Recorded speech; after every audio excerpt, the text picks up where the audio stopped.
TJ, see, this is why the Cowboys, I wish Michael was here right now.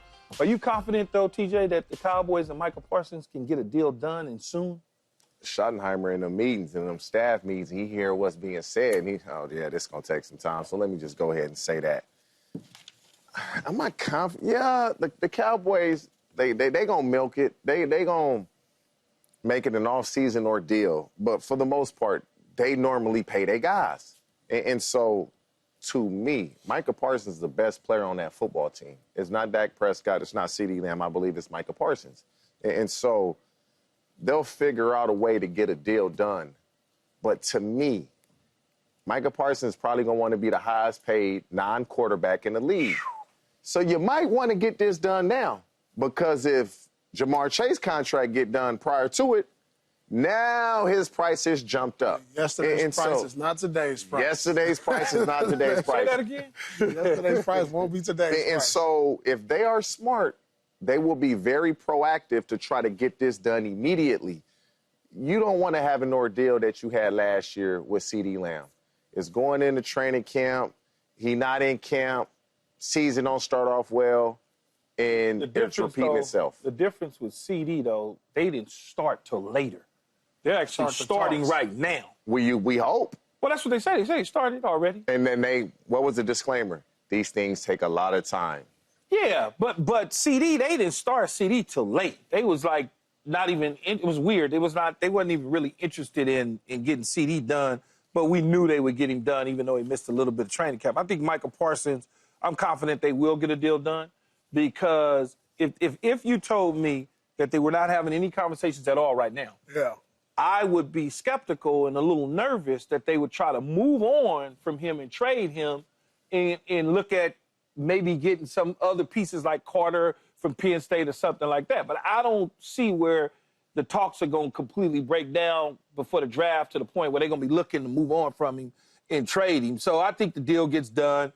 He'll be a rich and a happy man staying in Dallas. Now, when that deal gets done, I don't know, but I think it gets done before training camp. Before training camp? Yeah, before training camp, for sure. This is going to be They already started talking. I mean, yeah, I love Micah, and he's one of the best in the game, if not the best at his position. But you got to understand the Dallas Cowboys, they're at a place to where, look, in the last couple years, we paid for the highest paid receiver, well, second highest paid in CD. We got the highest paid quarterback. By far. By far. Now we're going to have the highest paid non-quarterback in Micah Parsons. And where did we finish last year? Are we close to a Super Bowl? They got to ask themselves these questions. Would it be beneficial for us to sign them, or would it be beneficial for us to try to get some more assets from them? If I'm the Dallas Cowboys, I'm signing them. You got to keep your assets, because if you decide to move off of them, you have to have the asset to move off of it to get some pieces for them to improve your ball club. So hopefully the deal gets done for Micah. I mean, he's more than deserved it. I mean, he gives the Cowboys somewhat of an identity, you know, even though they weren't one of the better defensive teams, but we know what he brings to the table. So I think it's in their best interest not to let this linger and to go out there and get the job done and sign this man, and then they can start focusing on filling out the rest of their team and roster. But one thing that Schottenheimer is right about, it takes two to tango, right? And if the Dallas Cowboys are coming with an offer that doesn't make any sense, you can't expect for him to... Their history, though, Key, they going to pay you. They're going to pay you, but you know how it goes. They pay Diggs, they pay CD, they pay everybody at the top of the market. Yeah. Zach Martin, they pay everybody. They're going to pay you. It's just, are they going to piss you off along the process? You know how negotiations go. They get to giving you stuff below market value. You get to looking at it. And then you be like, come on, man. Then they come back and waste your time, Paul. This is what they do. They come back and waste your time and move the number just a little bit up. Yeah. You know, instead of the whole, just start at the number you're supposed to get, they mess around and give you $10 million lighter. Well, this is what we think you're worth. It's like, and that's what makes you mad. That's when it starts to become a tit-for-tat tangle. So I hope that the Dallas Cowboys are smart enough to realize that and see that. I don't think they're going to trade him because they're trying to have negotiations, or they've started negotiations now and not trying to wait until they get closer to the draft to start those negotiations. So I feel good about the contract happening with him. So speaking of the Dallas Cowboys, some more. Dak Prescott is still rehabbing a hamstring injury from last season. He said he is not putting a timeline on his recovery, but that he feels good and expects to be ready for the Cowboys' first game in 2025. So, Paul, how concerning is it another injury-shortened offseason for Dak Prescott again? Man, it's a little concerning. You just hope that he's ready to go by training camp week 1 so you can get off the ground running, because we all know when you don't have your stars, especially your starting quarterback, it could be another long season for the Dallas Cowboys. And it's always good when the Dallas Cowboys are good. So we want to see them bounce back this year. We want to see Dak healthy, because everything points to them. I don't even know if they'll make the playoffs when I look at the division. I don't know. So they need all the help that they can get. You know, they need to be healthy. They need to make a couple moves. They need to sign players that they need to sign. So hopefully that Dak is able to recuperate, get back out there, so you don't have any setbacks come start of the season. The crazy thing about what Paul just said, the division not making the playoffs, the Washington, almost called them the Skins, but the Washington Commanders, TJ, just got better. Got better. The Philadelphia Eagles are looking to get better, sniffing around Cleveland and Myles Garrett, and the Dallas Cowboys are not doing anything except trying to figure out if they want to sign their star-studded defensive player back.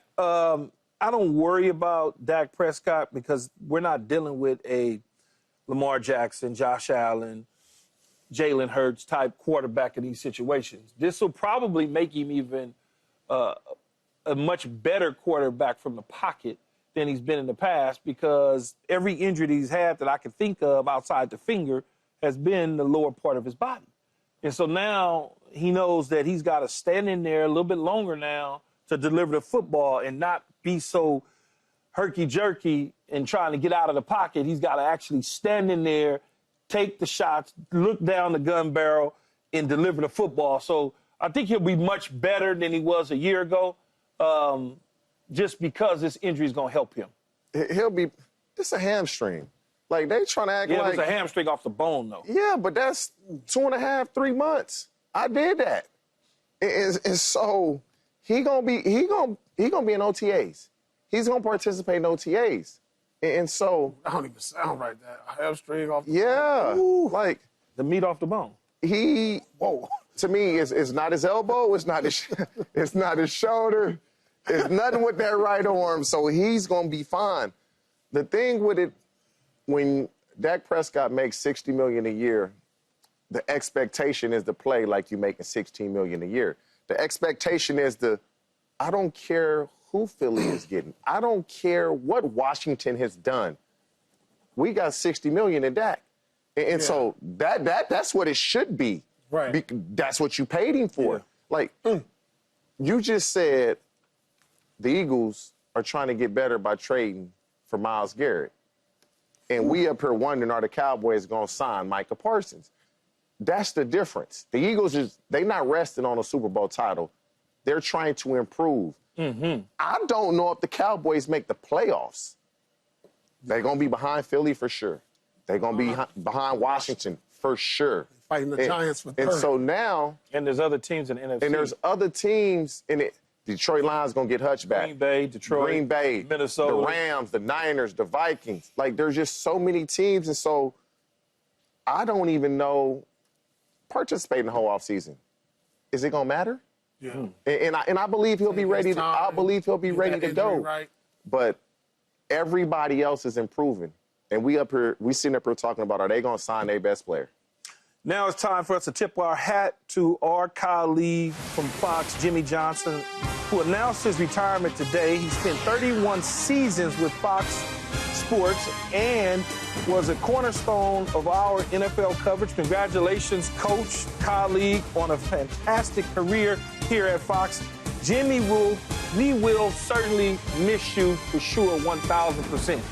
Think about it, 31 years at Fox, man, starting back to day one of the NFL on Fox. He was 80-64, his NFL record, 2-time Super Bowl winning champion.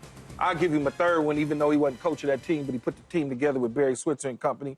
Hall of Famer, just the resume is ridiculous in terms of the thing. I thought I was going to actually play for him twice. I thought I was going to be with him in Dallas, and I thought I was going to be with him in Miami, but it didn't quite work out.